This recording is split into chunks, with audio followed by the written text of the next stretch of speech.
मैं तुम्हारे साथ एक दिन की शादी करूंगा और शादी के दूसरे दिन। जबान संभाल कर जो, जानते नहीं तुम किसके साथ बात कर रहे हो। पता है मुझे, मैं मैसेडोरिया की उस लारा से बात कर रहा हूँ जो अपनी शक्तियों के घमंड में पूरी तरह डूब चुकी है, जिसे अपने एकलव्य बनने पर घमंड है। हाँ है मुझे घमंड ध्रुव, आखिर मैंने कम उम्र में तुमसे ज्यादा छुपा लिया है और तुम बुज़दिल की बुज़दिल निकले। तुम्हारा यही घमंड मैं सारे मैसेडोरिया के सामने तोड़ूंगा लारा। 3 साल बाद मैं तुम्हें इसी शक्ति स्थान पर सबके सामने हरा कर बनूंगा एकलव्य। आज भरे दरबार में शौर्य दल के होने वाले लीडर ध्रुव का भरी सभा में उसकी होने वाली बीवी लारा ने अपमान किया, क्योंकि आज भी ध्रुव 9वें सितारे की शक्ति पाने में असफल था और उसी के चलते लारा ने कमजोर ध्रुव से रिश्ता तोड़ने की बात की। लारा, तुम मेरी बात सुनो। अगर तुम ऐसा करोगी तो सारे मैसेडोरिया में हमारी इज्जत उछल जाएगी। ध्रुव के पिता अरेंद्र ने लारा के सामने हाथ जोड़ते हुए उससे अपना ये रुख बदलने को कहा, पर गुस्से और अहंकार में चूर लारा ने ध्रुव के पिता अरेंद्र का भी भरी सभा में अपमान किया। राजा अरेंद्र, तुम्हारे कमजोर बेटे ध्रुव में कमजोरी का कारण तुम भी हो, और ये मत भूलो तुम्हारी वजह से ही ध्रुव की माँ के साथ क्या हुआ था। जैसे ही लारा ने ध्रुव की माँ का नाम भरी सभा में उछाला, गुस्से में आए ध्रुव ने अपने हाथों में अग्नि की ज्वाला को प्रकट कर लारा के ऊपर हमला किया, पर लारा ध्रुव से इतनी ताकतवर थी कि उसने ध्रुव के हमले को सहजता से निपटा दिया। ये देख सारा दरबार फिर से ध्रुव पर हंसने लगा। लो, ये लड़का कमजोर ही रहेगा, लगता है इसके साथ भी वही होगा जो इसकी माँ के साथ हुआ था। दरबार में हो रहे अपमान से खफा होकर ध्रुव वहाँ से भागता हुआ चला गया, पर जाते जाते उसने लारा को 3 साल बाद मुकाबले के लिए धमकी भी दे डाली। पर सबको पता था कि जो ध्रुव इतने सालों में कुछ न कर सका, वो 3 साल में क्या ही करेगा। माँ, कहाँ हो तुम माँ? मुझे तुम्हारी जरूरत है माँ। ध्रुव मैसेडोरिया के उस शमशान में खड़ा था जहाँ उसकी माँ को दफना दिया गया था। उस शमशान में बिना इजाजत जाना खतरे से खाली नहीं था, क्योंकि मैसेडोरिया के लोगों का कहना था कि वहाँ काले प्रेतों का निवास है। शमशान में हुए कई हादसे काफी डरावने थे, पर ध्रुव आज खुद को रोक न सका और ध्रुव अपनी माँ की कब्र पर जाकर रोने लगा। माँ, मुझे इतना कमजोर बनाना था तो जन्म ही क्यों दिया? क्यों पैदा होते ही मुझे मार नहीं दिया? क्यों माँ, क्यों? ध्रुव के लिए एकलव्य बनना बहुत ही जरूरी था, क्योंकि उसकी इस बात से उसके पिता और उसके शौर्य दल का सम्मान जुड़ा था, क्योंकि उसके साथ के बच्चे काफी शक्तिशाली बन चुके थे। माँ, जवाब दो माँ। ध्रुव जैसे जैसे माँ को पुकारता गया, वैसे वैसे उसकी उंगली में पहनी अंगूठी ने अपना रंग बदलना शुरू कर दिया। वो अंगूठी ध्रुव की माँ की आखिरी निशानी थी। इतना ही नहीं, अब शमशान का माहौल बदलने लगा था। बिजलियों ने अपना रौद्र रूप धारण कर लिया था। ध्रुव की माँ की कब्र से धुआं निकलने लगा था। कई कब्रों से हंसने की आवाजें आ रही थीं, मानो वो ध्रुव को कमजोर कहकर पुकार रही हो। शमशान का माहौल देख ध्रुव सच में डरने लगा। उसका ध्यान अपनी अंगूठी पर गया और जैसे ही ध्रुव ने अंगूठी को छुआ, वैसे ही शमशान में बने बरगद के पेड़ पर एक आत्मा हवा में उड़ती हुई देखी।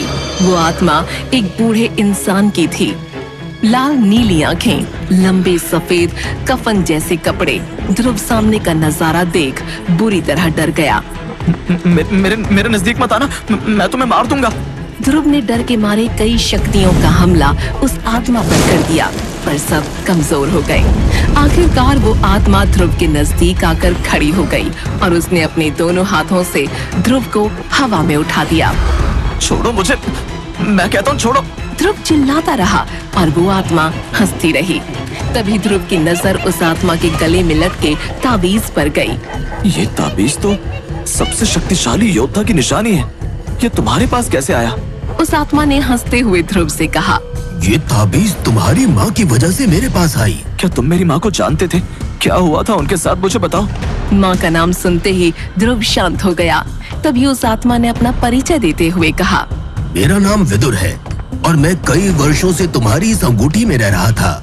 मैं जानता हूँ तुम्हारी माँ की मृत्यु का कारण, और मैं ये भी जानता हूँ कि तुम्हें एकलव्य बनकर तुम्हारी होने वाली बीवी लारा के साथ मुकाबला करना है। अगर तुम चाहो तो मैं तुम्हें दुनिया का सबसे शक्तिशाली योद्धा बना सकता हूँ। ये बात सुनते ही ध्रुव ने बिना देर किए विदुर को हाँ कह दिया। पर उसके लिए तुम्हें मेरी 3 शर्तों का पालन करना होगा। ध्रुव ने फिर से बिना देर किए विदुर को वादा कर दिया। विदुर ने मन ही मन हंसते हुए ध्रुव के पास जाते हुए कहा, मेरी पहली शर्त है, तुम्हें मुझे अपनी अंगूठी से आजाद करना होगा। मंजूर है। दूसरी शर्त, तुम मुझे करिश्माई शरबत और अमृत धारा की नीलामी में अपने साथ लेकर जाओगे। मंजूर है। ध्रुव ने विदुर की दोनों शर्तों को एक झटके में मान लिया। अब वो तीसरी शर्त सुनने के लिए बेताब था। बताओ मुझे तीसरी शर्त क्या है? तीसरी शर्त बताने से पहले विदुर ने ध्रुव को उसकी माँ का लिखा आखिरी खत उसके हाथों में देते हुए उसे पढ़ने को कहा। जैसे ही ध्रुव ने अपनी माँ का लिखा खत पढ़ा, ध्रुव के पैरों तले जमीन खिसक गई। उसके पैर डगमगाने लगे। तभी विदुर ने ध्रुव से तीसरी शर्त कही। तीसरी शर्त ये है कि तुम्हें अपनी माँ की मौत का बदला लेना होगा और उसके लिए तुम्हें अपनी होने वाली बीवी के साथ शादी की पहली रात। जैसे ही ध्रुव ने तीसरी शर्त सुनी, ध्रुव चिल्लाते हुए शमशान में बेहोश हो गया और जब उसकी आँख खुली तब उसने खुद को अपने कमरे में पाया। उसे समझ ही नहीं आ रहा था कि अभी अभी उसके साथ क्या हुआ। उसका सिर दर्द से फटा जा रहा था। उफ, ये मेरा सर। कौन था वो आदमी जो मेरी मदद करने की बात कर रहा था? ये कैसा डरावना सपना देखा मैंने। कहीं सपने के जरिए माँ मुझसे कुछ कहना तो नहीं चाहती? ध्रुव ये सब सोच ही रहा था कि तभी उसके पिता अरेंद्र कमरे में दाखिल हुए और उससे कहा, ध्रुव, याद तो है ना, आज तुम्हें शक्ति परीक्षण में अपनी शक्तियों का परीक्षण करने जाना है। हाँ बाबा, मुझे याद है। इस बार मैंने बहुत मेहनत की है। मुझे पूरी उम्मीद है कि इस बार मैं एकलव्य जरूर बनूंगा। ठीक है ध्रुव, जाओ और इस बार शक्तियों को बढ़ाकर ही लौटना। विजयी भाव। पृथ्वी से 22 करोड़ मील दूर बसे नीले ग्रह मार्कस पर लोगों के पास अलौकिक शक्तियां थीं। इन अलौकिक शक्तियों को परखने के लिए हर साल एक परीक्षा होती थी, जिससे पता चल सके कि कौन शक्ति के किस स्तर पर है। सभी की शक्तियों को परखने का भी एक बड़ा ही आसान तरीका था। शक्ति चक्र नाम के एक स्तंभ पर हाथ रखते ही वो स्तंभ उस इंसान की शक्तियों का स्तर बता देता था। 1 साल कड़ी मेहनत करने के बाद आज शक्ति चक्र स्तंभ पर ध्रुव को अपनी ताकत परखनी थी। उसने खुद से मन ही मन कहा, इस बार मेरी शक्तियाँ जरूर 9वें स्तर तक फिर से पहुँचेगी। अब कोई मुझे 0 कहकर नहीं बुलाएगा। तभी एक घोषणा ने सबका ध्यान खींचा। ध्रुव को अपनी शक्ति परखने के लिए बुलाया जा रहा था। ध्रुव ने अपनी दाहिनी हथेली शक्ति चक्र स्तंभ पर रखने के लिए आगे बढ़ाई, लेकिन अगली घोषणा ने ध्रुव को अंदर तक तोड़ दिया। जिस बात का डर था वही हुआ। बेहद निराशाजनक। ध्रुव का फिर से खराब प्रदर्शन, फिर वही तीसरा स्तर। ध्रुव को विश्वास नहीं हो रहा था। उसने खुद से मन ही मन कहा, ये नहीं हो सकता, मैंने इतनी मेहनत की थी। ये सोचते हुए ध्रुव ने एक बार फिर से शक्ति चक्र स्तंभ पर अपना हाथ रखा, मगर फिर से वही जवाब आया। ध्रुव ने कई बार अपना हाथ रखा। तभी वहाँ मौजूद भीड़ में से किसी ने चिल्लाते हुए कहा, बाहर करो इस मनहूस को। अबे ओ कायर, चल निकल यहाँ से। बार बार हाथ रखने से जवाब नहीं बदल जाएगा। तू एक कचरा है, एक 0 है। बल्कि तुझे तो अब शक्ति परीक्षण करना ही नहीं चाहिए। जाके वो काम कर जिसके तू लायक है। काम का ना काज का, दुश्मन अनाज का। तभी किसी दूसरे आदमी ने भी ध्रुव का मजाक उड़ाते हुए उसकी बेइज्जती की। अरे इसने तो अपने बाप का नाम मिट्टी में मिलाने के लिए ही जन्म लिया है। इसके पिताजी शौर्य दल के लीडर ना होते तो इस लूजर को तो फिर से मौका भी नहीं मिलता। मुझे तो विश्वास ही नहीं होता है कि इसके पिता अरेंद्र ने ऐसी कमजोर और नाकारा औलाद को जन्म दिया। उन्हें तो इसे घर से निकाल देना चाहिए। अरे घर से क्या, बल्कि इसे तो मैसेडोरिया से निकाल बाहर करना चाहिए। एक एक कर हर कोई ध्रुव को कोसे जा रहा था। ध्रुव वहाँ खड़ा सबकी बातें सुन रहा था। उनकी बातें किसी तीर सी उसके दिल में धंस रही थीं, लेकिन लोग अपनी भड़ास निकालने से बाज नहीं आ रहे थे। तभी फिर किसी ने जोर से कहा, इसकी कमजोरी को देखते हुए इसकी मंगेतर लारा भी अब इसके साथ रिश्ता तोड़ना चाहती है। तभी वहाँ एक लड़की ने गुस्से भरी आवाज में लोगों को डांटा, तो वहाँ मौजूद सभी लोग सहम कर चुप हो गए। क्या तुम सब भूल गए कि ध्रुव कौन है? ये वही लड़का है जो सिर्फ 11 साल की उम्र में ही 10वें स्तर पर पहुंच एकलव्य बना था, जो 4 साल की छोटी उम्र से ही अभ्यास कर रहा है। ऐसा मैसेडोरिया तो क्या, पूरे मार्कस ग्रह के 10,000 साल के इतिहास में कोई नहीं कर पाया, और तुम सब उसका मजाक उड़ा रहे हो। याद रखना, एक बार फिर ध्रुव उसी स्तर पर पहुंचेगा तब तुम लोग पछताओगे। ध्रुव के लिए भीड़ से लड़ने वाली ये लड़की ईरा थी, जो ध्रुव की बचपन की दोस्त थी। ईरा 9वें स्तर पर थी और बेहद शक्तिशाली थी। कभी वो ध्रुव के साथ ही अभ्यास किया करती थी। उसका 9वें स्तर पर पहुंचना भी एक बड़ा राज था। ईरा को इस तरह गुस्से में देख ध्रुव ने ईरा को शांत कराते हुए कहा, जाने दो ना ईरा, गलती मेरी है। एक कमजोर और असफल आदमी तो मैं हूँ ही, ये लोग पूरी तरह गलत भी नहीं है। ये कहते हुए ध्रुव मैदान से सिर झुकाकर निकला और सीधा अपनी माँ की कब्र पर पहुंचा और उनसे बातें करने लगा। माँ, आप मुझे अकेला छोड़कर क्यों चली गई माँ? आखिर मेरी जिंदगी में हर वो चीज मुझसे दूर क्यों चली जाती है जिससे मैं सबसे ज्यादा प्यार करता हूँ? अब तो मुझसे मेरी शक्तियाँ भी दूर जा चुकी हैं। अगर इसी तरह मैं अपने सितारों को खोता रहा तो बाबा की इज्जत मिट्टी में मिल जाएगी। माँ, कुछ तो बोलो माँ। ये कहते हुए ध्रुव ने अपनी मुट्ठी बंद की और फिर जमीन पर जोर जोर से अपना हाथ पीटने लगा और तब तक अपने हाथ को जमीन पर पटकता रहा जब तक वो खून से लहूलुहान न हो गया। थक कर दर्द से कराहते हुए उसने कहा, माँ, अब तो कोई चमत्कार, कोई करिश्मा ही मुझे मेरी शक्तियाँ वापस दिला सकता है। माँ, या तो आप आज मेरे लिए मदद भेजेंगी, वरना मैं इस शरीर को हमेशा हमेशा के लिए त्याग कर आपकी दुनिया में चला आऊंगा। चिंता क्यों करते हो ध्रुव, मैं तो हमेशा तुम्हारे साथ हूँ। आवाज सुनते ही ध्रुव एकदम से चौंक गया। उसने चीखते हुए सवाल किया, कौन है? किसने बात की मुझसे? माँ, ये आप हो? ध्रुव ने कई बार पुकारा पर वो आवाज दोबारा न सुनाई दी। तभी जोरों की बिजलियां कड़की, हवाओं की सरसराहट कानों को चीर रही थी कि अचानक ध्रुव के कान में एक आवाज गूंजी। ध्रुव, क्या तुम मेरी आवाज सुन सकते हो? अपना नाम सुनते ही ध्रुव ने इधर उधर देखा। ध्रुव हैरान हो गया क्योंकि इस वक्त उसकी माँ की कब्र पर उसके अलावा कोई भी नहीं था। तभी उसके कानों में दोबारा वही आवाज गूंजी। ध्रुव, मेरी आवाज को सुनने की कोशिश करो। मैं जानता हूँ किस्मत तुम्हारे साथ एक भयानक खेल खेल रही है और तुम्हें मदद की सख्त जरूरत है। इस बार इस आवाज को सुनकर ध्रुव अपनी जगह पर खड़ा हो गया और माँ की कब्र के चारों तरफ घूम कर देखने लगा, लेकिन उसे वहाँ पर कोई भी नजर नहीं आया। तभी एक बार फिर उसे वही आवाज सुनाई दी। मुझे इधर उधर ढूंढना बंद करो ध्रुव, मैं तो तुम्हारी अंगूठी में हूँ। इतना सुनते ही उसने अपने सीधे हाथ की एक उंगली में काले पत्थर से बनी उस अंगूठी की तरफ देखा। ये अंगूठी ध्रुव को उसकी माँ का दिया हुआ आखिरी तोहफा थी। देखते ही देखते ध्रुव की अंगूठी में हलचल शुरू हो गई, जिसे देखकर वो थोड़ा डर गया। लेकिन ध्रुव को अपने हाथ में अचानक एक जोर का झटका लगा, जिससे वो जमीन पर जा गिरा। देखते ही देखते उसकी अंगूठी में से एक सफेद रंग का धुआं साए के रूप में बाहर निकला। फिर वो साया एक बूढ़े आदमी में बदल गया। अपने सामने ये सब होता देखकर ध्रुव को अपनी आंखों पर यकीन नहीं हो रहा था। ध्रुव ने हड़बड़ाते हुए उस बूढ़े आदमी से पूछा, कौन हो तुम?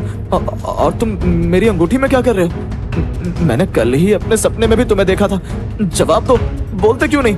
वो साया कुछ देर तक ध्रुव के चारों तरफ घूमने के बाद उसके सवालों का जवाब देने के लिए उसके सामने आकर एक जगह पर रुक गया। मैं कौन हूँ ये जानना तुम्हारे लिए जरूरी नहीं है, लेकिन हाँ, मेरे पास तुम्हारे हर सवाल का जवाब है, जो मैं समय आने पर तुम्हें जरूर दूंगा। लेकिन एक बात जान लो, तुम्हारी हर मुसीबत को बस मैं ही खत्म कर सकता हूँ। इतना कहते हुए वो साया हंसने लगा और फिर उसने अपनी बात को आगे बढ़ाते हुए कहा, मुझे तो तुम्हारा शुक्रिया अदा करना चाहिए। आखिर तुमने पिछले 3 साल से मुझे अपनी अंगूठी में संभाल कर रखा। तुम्हारा बहुत बहुत शुक्रिया। तो तुम पिछले 3 साल से मेरी अंगूठी में छिपकर बैठे हो? कहीं तुम्हारी वजह से तो मेरी शक्तियां कम नहीं हो रही है? क्योंकि जब से तुम मेरी अंगूठी में छिपकर बैठे हो, तब से ही मेरी शक्तियां लगातार कम होती जा रही हैं। ध्रुव की बात सुनकर वो भूत और जोर से हंसने लगा। उसे इस तरह से हंसता देखकर ध्रुव के गुस्से का पारा चढ़ गया।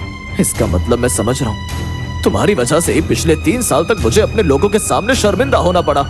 अभी भी वो भूत हंस ही रहा था, जिस पर अब ध्रुव को बहुत ज्यादा गुस्सा आ गया और उसके मासूम से दिखने वाले चेहरे पर अब खतरनाक हाव भाव दिखाई देने लगे। वो इस वक्त इतने गुस्से में था कि उसने अपनी माँ की दी हुई आखिरी निशानी की भी परवाह नहीं की। ध्रुव ने गुस्से में अपनी अंगूठी को निकाला और उसे दूर फेंक दिया। ये देख वो प्रेत ध्रुव से बोला, ध्रुव, ये गलती मत करो। जो होना था हो चुका। तुम नहीं जानते इस अंगूठी की अहमियत। तुम्हारा गुस्सा तुम्हें बहुत महंगा पड़ सकता है। ये तुम्हारी माँ की अंतिम निशानी है। क्या तुम उस निशानी को भी खो देना चाहते हो? इतना स्वार्थी बनना ठीक नहीं है। माँ का नाम सुनते ही ध्रुव ने अंगूठी दोबारा से पहन ली। इसका मतलब है कि तुम मेरी माँ को जानते थे? हाँ, मैं तुम्हारी माँ को जानता हूँ। तो बताओ मुझे कि उनकी मौत कैसे हुई, और सपने में तुमने जो मुझे वो चिट्ठी दी थी, क्या उसमें लिखा सब कुछ सच था? देखो ध्रुव, तुमने भले ही वो चिट्ठी सपने में पढ़ी, लेकिन उसमें लिखी सारी बातें सच थीं।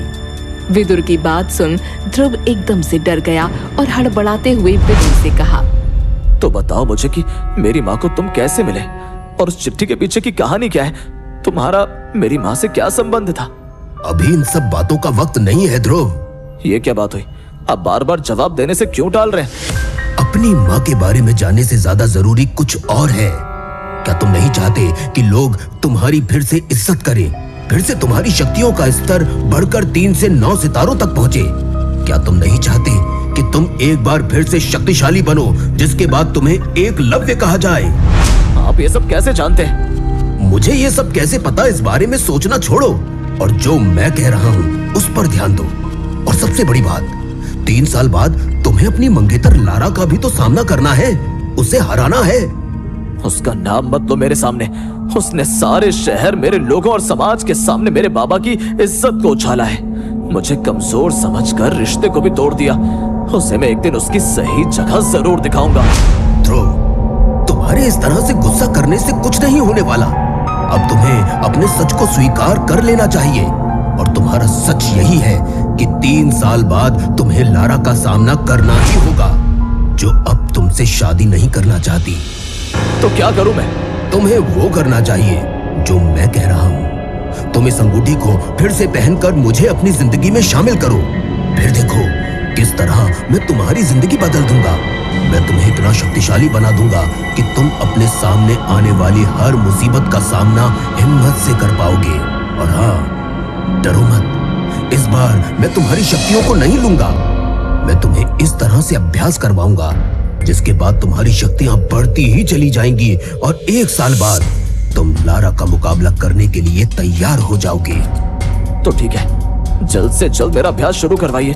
मैं आपको क्या कहकर पुकार सकता हूँ? मेरा नाम विदुर है, पर तुम मुझे आचार्य कहकर बुला सकते हो। सबसे पहले मैं तुम्हें एक बेहद शक्तिशाली दवा बनाकर दूंगा, जिसे अमृतधारा कहते हैं। उसे पीते ही तुम कठिन से कठिन अभ्यास के लिए भी तैयार हो जाओगे।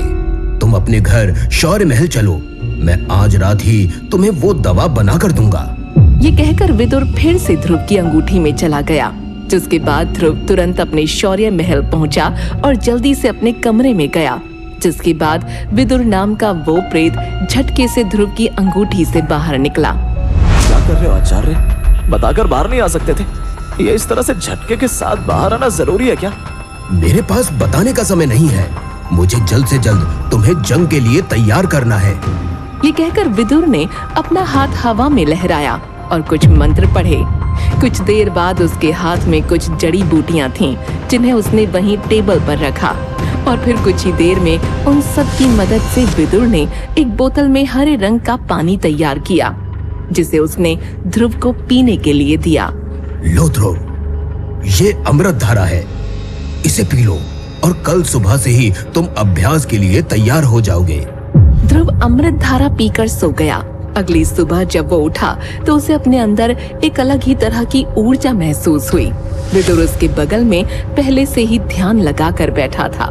ध्रुव के उठते ही उसने कहा, ध्रुव, जल्दी से तैयार होकर पहाड़ी की ओर चलो। वहाँ पर कोई भी नहीं होगा और आज से तुम्हारा अभ्यास शुरू होगा।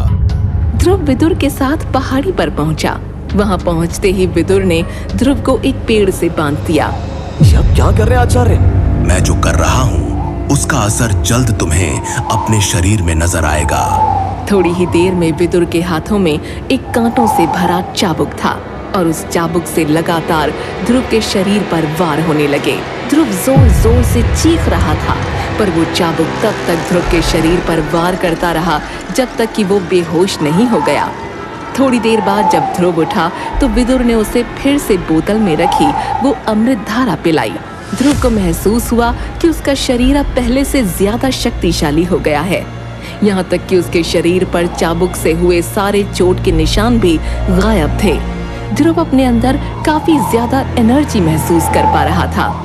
आज के लिए इतना काफी है ध्रुव, चलो वापस चलते हैं। ध्रुव वापस अपनी माँ की कब्र पर पहुंचा। इस समय विदुर उसकी अंगूठी में नहीं था, इसलिए वो अपनी माँ से खुलकर बातें कर पा रहा था। माँ, तूने मेरी सुन ली माँ।